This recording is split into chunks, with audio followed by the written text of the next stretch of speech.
Hello everyone, welcome you all on the DICS platform for UPSC. अभी अभी prelims festival खत्म हो गया है। नाउ कौन सा फेस्टिवल शुरू हुआ? मींस का फेस्टिवल शुरू हुआ। तो सब लोगों ने आंसर राइटिंग शुरू कर दिया होगा, बट जो बिगनर्स है उनके लिए स्पेशली वीडियो है कि हम लिखते तो सब है, लिखना स्टार्ट करेंगे, बट हमें जो कीवर्ड्स यूपीएससी पूछती है मीन्स में वो नहीं पता होता है कि डिस्कस का मीनिंग क्या होता है, कमेंट का मीनिंग क्या होता है, कौन से कीवर्ड में क्या क्या हमें एक्सप्लेन करना रहता है explicitly. So let us understand that. So इसकी वजह से that will improve your score, क्योंकि हमें क्या होता है जो भी पता होता है हम लिख देते हैं, वो नहीं करना है, जो पूछा है वो लिखना है। ठीक है, सो लेट स्टार्ट इट। हम समझते हैं कि ये कीवर्ड्स का मीनिंग क्या होता है with UPSC PYQ itself। Okay, so get ready. हमारा फर्स्ट कीवर्ड है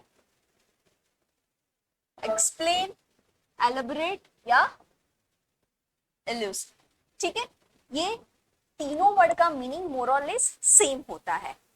एक्सप्लेन मतलब आपको बताना है कि वो क्यों हो रहा है।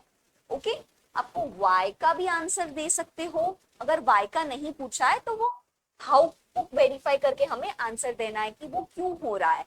ठीक है, एक्सप्लेन में मतलब आपको डिटेल में एक्सप्लेन करना है विथ एग्जाम्पल जहां जहां आप दे सकते हो। Okay, and show the linkage कि अगर ये हो रहा है तो क्यों हो रहा है। अच्छे से एक्सप्लेन करना है, नॉट जस्ट टेलिंग कि अच्छा अच्छा ये this are the examples. Example से भी पूरा आंसर नहीं देना है। काफी बार होता है कि अगर कुछ भी पूछा है ना तो हम सिर्फ एग्जाम्पल्स ही देते हैं। नो, एग्जाम्पल कब देते हैं? First you have to write the argument और उसके बाद आपको एग्जाम्पल देने हैं। एग्जाम्पल से पॉइंट ज्यादातर नहीं बनाने हैं। ठीक है, सो जब एक्सप्लेन, एलाबरेट और इलिसिट पूछा है तो आपको वहां क्लैरिफिकली हाउ और वाई का आंसर देना होता है। ठीक है, लेट अस डू PYQ। यहाँ क्या पूछा? Explain why suicide among young woman is increasing in Indian society. Why मतलब यहाँ पे आपको एक्सप्लेन करना है कि ये क्यों हो रहा है। तो इसका इजी इंट्रोडक्शन है कि हम इसके डेटा से ही स्टार्ट कर सकते हैं या फिर करंट अफेयर से भी स्टार्ट कर सकते हैं। ठीक है, सो हम बोलेंगे यहाँ पे कि क्यों हो रहा है, what is the reason behind that of rising the suicide. क्या हो सकता है? इट कैन बी सोसाइटल,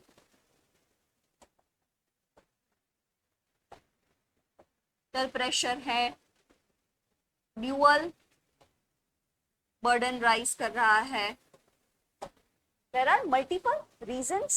सो यहाँ पे सारे रीजंस बोलने हैं। और अगर आपको फिर है क्या है, हम independent individualism is also the reason कि अभी शेयरिंग बहुत कम हो गया है और फ्रस्ट्रेट होने की वजह से ये सिचुएशन राइज करती है। तो अगर इट्स नॉट लाइक सब में एग्जाम्पल देने, जहां जहां आप एग्जाम्पल याद कर सकते हो वो याद करके देने हैं। This is the easy meaning of explain. ठीक है, आप एक्सप्लेन पूछा है तो उसको वाई से आंसर दे सकते हैं या फिर हाउ से दे सकते हैं। Another example is what is the concept of demographic winter? Is the world moving towards such situation? Elaborate। तो यहां पर भी उसका मीनिंग एक्सप्लेन ही है। ठीक है, तो पहले आप क्या करोगे, इसका डेफिनेशन लिखोगे कि व्हाट इज डेमोग्राफिक विंटर क्या है। बेसिक बोले तो increase the old age population. ठीक है, फिर क्या है? Is this world moving towards this situation? हम बोलेंगे यस, पर उसके साथ क्या बोलेंगे? सिर्फ यस से नहीं चलेगा, हमें एग्जांपल्स भी देने हैं। और इसका एग्जांपल क्या है? जापान, देन जर्मनी, और there are other European countries which are coming in this category. फिर क्या बोल, ये तो हमारा एक पेज हो गया। फिर यहाँ पे क्या करेंगे, इसको क्या एलोब्रेशन करेंगे। फिर याद रखने का, हम हाउ तो नहीं बोल सकते, बट यस यहाँ पे हम वाई से कर सकते हैं। That is elaboration only why this is happening. क्या क्या रीजंस है? Urbanization is reason. और क्या रीजंस है? This health care, health facility भी बढ़ रही है, that's why also the population is rising, awareness आ रही है. Okay, so this are the reason of demographic winter. So this was the easy meaning of explain, elaborate and elucidate, तीनों में इस तरह से ही जाना है. Now again it is the question, Mahatma Gandhi and doctor Ambedkar despite having divergent approach and strategy had a common goal of eliminate of down towards elucid. फिर हम रह जाएंगे, अच्छा इसका मीनिंग क्या है, तो जो भी हम क्या करेंगे फिर, महात्मा गांधी के बारे में जो भी पता है वो लिख देंगे एंड आंबेडकर के बारे में जो भी पता है हम लिख देंगे. No, it is asking elucid, so you have to answer how या why. so यहाँ पे क्या सेट होगा, हाउ सेट होगा. सो हाउ, जो डाउन टूडर है, जो लोअर कास्ट है, उनके बारे में वो क्या सोचते थे. ठीक है, सो इसे बोलते हैं कि वो डाइवर्स अप्रोच था, बट स्टिल एंटम गोल दोनों का मोर और लेस ज्यादातर सेम था. तो यहाँ पे डाइवर्जन में आप डिफरेंस लिख सकते हो. और हाउ पूछा है तो डिफरेंस मोस्टली कैसे लिखेंगे हम, पैरामीटर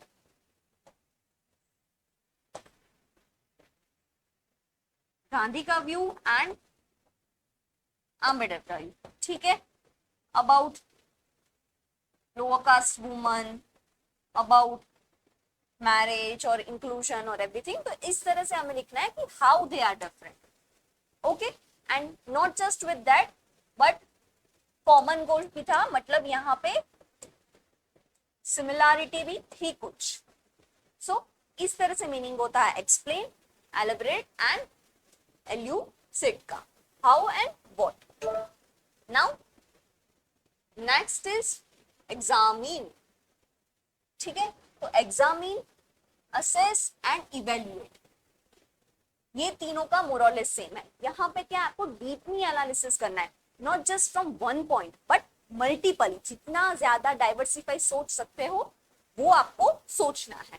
ठीक है, डीपली इन्वेस्टिगेट करना है हमें, जब पूछा गया है असेस, एग्जामिन करना है एंड इवैल्यूएट. इसमें क्या क्या आप लिख सकते हो, पॉजिटिव नेगेटिव लिख सकते हो, स्ट्रेंथ वीकनेस लिख सकते हो, why this is success and what are the limitation of it. So ये सबको दिमाग में रख के हमें आंसर करना है. एक्सप्लोर ऑल डायमेंशन, किस तरह से इसका इंपॉर्टेंट क्या है, इसका इम्पैक्ट क्या पड़ता है, and give some conclusion, informed conclusion. मतलब अगर पूछा नहीं है तो भी हमें लास्ट में जस्टिफाई करना है, क्योंकि हमें बोला गया है कि आप एग्जामिन करो, तो उसका कुछ तो कंक्लूजन आएगा ना, तो वो हम एंड में लिखेंगे. Okay, not just having open and, क्योंकि कमेंट और उस सब में होता है, वो हम बाद में डील करते हैं. बट एग्जामिन, असिस्ट और इवेल्युएट में आपको एक इन्फॉर्म्ड कंक्लूजन देना है. Let us see the example. क्या है, assess the impact of global warming on coral life system with example. यहाँ पे आपको असिस्ट करना है कि global warming coral life system को कैसे इम्पैक्ट करेगी. इससे क्या होगा, इंक्रीज इन हीट. सो क्या क्या होगा, कोरल ब्लीचिंग इम्पैक्ट होता है. फिर क्या होता है, न्यूट्रिशन, न्यूट्रिएंट्स का चेंजेस होगा. It will impact even the bird composition, area भी change हो सकता है. So these are the impact of global warming, जो हम different dimension से लिखेंगे. How biologically they are impacting, impact करती है coral life system है global warming. वो indirectly भी जो impact होता है, different disease हो जाएगा, diversity को impact करेगी that region. So वो सारा हमें यहाँ पे लिखना है. असिस्ट का मीनिंग वो होता है. और लास्ट में हम क्या कंक्लूजन लिख सकते हैं कि yes it is having bad impact. So एक पॉजिटिव एंड तर जाएंगे तो we have to do this such changes, या फिर कोई इनिशिएटिव है जो पॉजिटिव इनिशिएटिव है, पोलर ट्रायंगल है which is trying to reduce the impact of global warming on coral reef. तो उस तरह से हम एंड करेंगे. Yes this is true, it is having negative impact, but we should start the initiative for protection of it. So इस तरह से हम conclude कर सकते हैं. फिर ये है कि इवेल्युएट, ठीक है। इवेल्युएट मतलब सेम, डीपली, डिफरेंट डायमेंशन लेके हमें इवेल्युएट करना है क्या, policy of Lord Curzon and the long term impact on national movement. तो हम क्या करेंगे, यहाँ पे सिर्फ जो नेगेटिव पॉलिसी है कर्जन की, कौन सा, इंपीरियलिज्म की बात करते हैं, देन स्वदेशी मूवमेंट वाला है, सो हम सिर्फ नेगेटिव नेगेटिव ही लिखेंगे। ओके, यूनिवर्सिटी एक्ट जो है 1904-95 का, तो दैट इज मोर सेंट्रलाइजेशन करते हैं, पावर ले लेते हैं ज्यादा, तो negative, but there are even some positive policy, जैसे कैसे एग्रीकल्चर को हम ले सकते हैं, देन रेलवे कमिटी थी, फिर एंशिएंट मॉन्यूमेंट्स का जो है safeguard of that, so this are the some positive. तो वहां पे हमें दोनों को हैंडल करना है, जितना डाइवर्सिफाई हम हैंडल कर सकते हैं इसे हैंडल करके करना है, क्योंकि यहाँ पे सिर्फ एनलिस्ट नहीं बोला है, ठीक है, we are asking evaluate, so this is how we can go. फिर क्या है, एग्जामिंग, उसमें भी सेम है, क्या पूछा है, role of gig economy in the process of empowerment in women's. तो यहाँ पे हमें गिग वर्कर का, फिर यहाँ पे भी हम करेंगे, सिर्फ पॉजिटिव लिख देंगे, यस, इंडिपेंडेंट फाइनेंशियल होगा वुमन को, फिर क्या होगा, मोर फ्लेक्सिबिलिटी होगा, easy for work life balance. तो सिर्फ हम ले देंगे, नो देयर एग्जिस्ट चैलेंजेस, तो वहां पे चैलेंजेस को भी एड्रेस करेंगे, क्योंकि यहाँ पे हमें एग्जामिंग बोला है, सिर्फ पॉजिटिव पॉजिटिव लेके हम एंड नहीं करेंगे, चैलेंजेस भी है, क्या है, what are the challenges of gig economy, there are challenges कि आपको सोशल जो बेनिफिट्स होते हैं वो मोस्टली गिग इकोनॉमी नहीं होता है, हायर एंड फायर बहुत इजीली हो जाता है, so this are some challenges which gig economy can face. Okay, so यहाँ पे हम सब एड्रेस करेंगे, advantage, disadvantage, strength, weakness and success and limitation to when पूछा गया है, examine, evaluate and assist, and even यहाँ पे हमने बोला सिर्फ चैलेंजेस लेके नहीं छोड़ना है, we will conclude also, yes it is a very good change जो इंडिपेंडेंट बनाती है, पर इसके साथ हमें इंक्लूड करना है सोशल बेनिफिट की वो लॉन्ग टर्म के लिए भी हेल्पफुल रहे, ठीक है। So this is how we have to take the meaning of this both.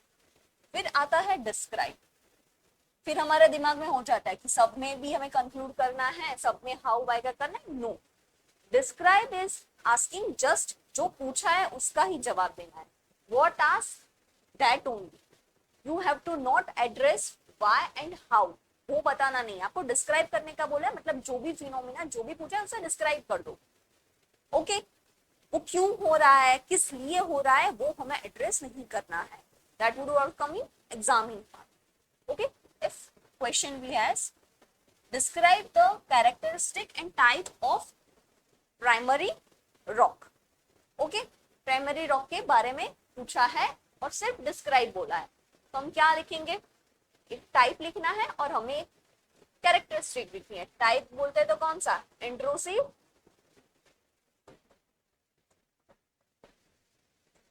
Extrusive और intermediate,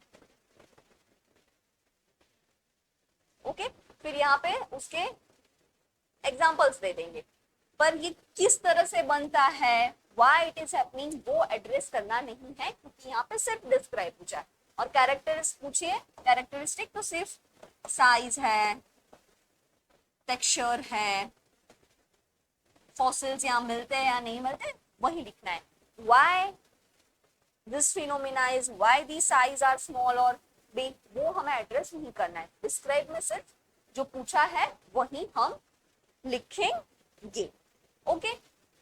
this was the describe and इसके बाद का है अंडरलाइन या एन्यूमरेट। ठीक है, यहाँ पे क्या है, एक लिस्ट बना दो बुलेट पॉइंट का, इंपॉर्टेंटली या लिस्ट आउट ही करना है, इसका एग्जाम्पल्स और उसको डिटेलिंग में जाना नहीं है। इफ वी आर लुकिंग कि underline the change in the field of society and economy from Rigveda to early Veda, वो चेंज क्यों हुआ, वाई को यहाँ भी एड्रेस नहीं करना है, just you have to list out. अगर करते हैं कि वैदिक से, अर्ली वैदिक से लेटर वैदिक में क्या सोसाइटी में चेंज होता है, वर्ण सिस्टम में चेंज होता है, वुमन का विडो मैरिज और चाइल्ड मैरिज के बारे में भी चेंज होता है। What are the other changes, gotra, फिर वर्शिपिंग ऑफ गॉड, तो दिस आर जस्ट चेंजिंग। वहां पे छोटे एग्जांपल आप दे दो कि यहाँ से यहाँ क्या चेंज होता है, way of worship change. Okay, और इकोनॉमी का देखते हैं तो कोर वर्क भी चेंज होता है एग्रीकल्चर से, फिर टाउन थोड़े बहुत एडवांस होने लगते हैं। So this is how you have to just list that, not just detail explanation. Why भी यहाँ नहीं देना है answer. Okay, so in this video we had learned 4। पहला कौन सा हमने पढ़ा, it was explain, ठीक है, या elaborate वाला। सेकेंड क्या था, examine या फिर assess। Third was describe and fourth was underline। Okay, इसमें क्या था, एग्जामिन में we have to address by why या फिर how along with example. Examine में हमें क्या करना है, ऑल डिमेंशंस कवर करने हैं, not just single advantage, positive या नेगेटिव, एडवांटेज या डिसएडवांटेज। और एग्जामिन पूछा है मतलब हम इन्फॉर्म कंक्लूजन भी देंगे एट एंड।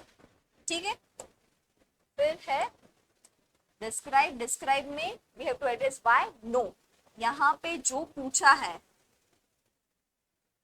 व्हाट आस्क्ड, वही वाई वाला या व्हाट वाला जो प्राइमरी लॉग था वाला क्वेश्चन हमने किया था वो एड्रेस नहीं करना है। एंड अंडरलाइन में क्या है, जस्ट एक लिस्ट बना के दे देना है, दिस इज। ठीक है, यहाँ पे भी व्हाट वाई का एड्रेस नहीं करना है। There are some other keywords, वो मैं पार्ट 2 में आपको अच्छे से डिस्क्राइब करूंगी। ठीक है, stay connected with DICS for further videos.